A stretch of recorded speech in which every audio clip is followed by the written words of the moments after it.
set po siya. So, sabayan po natin, push hold.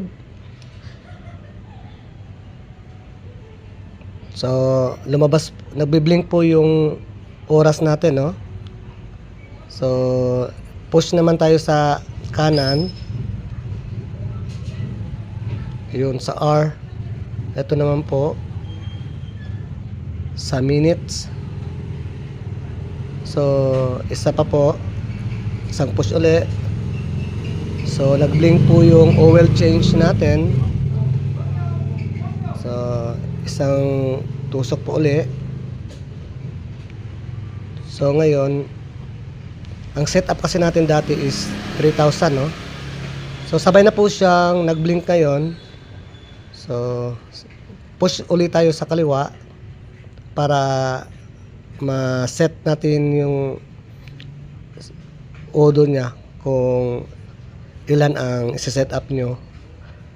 Okay? So, push tayo sa kaliwa.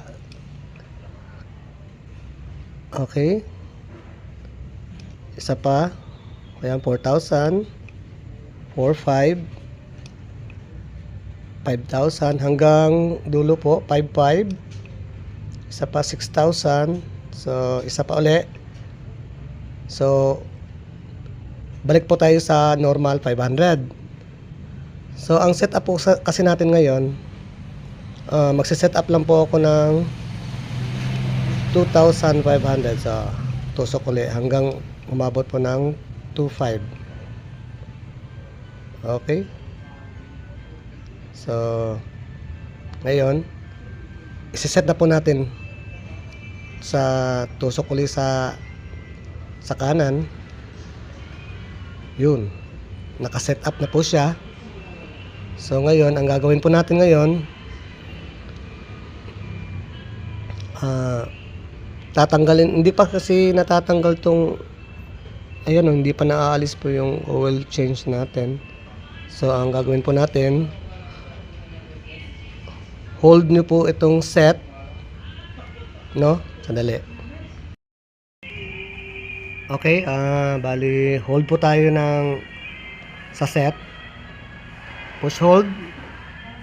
Tapos, papatayin po natin yung ignition switch. Tsaka po natin i-switch on ulit. Ayun.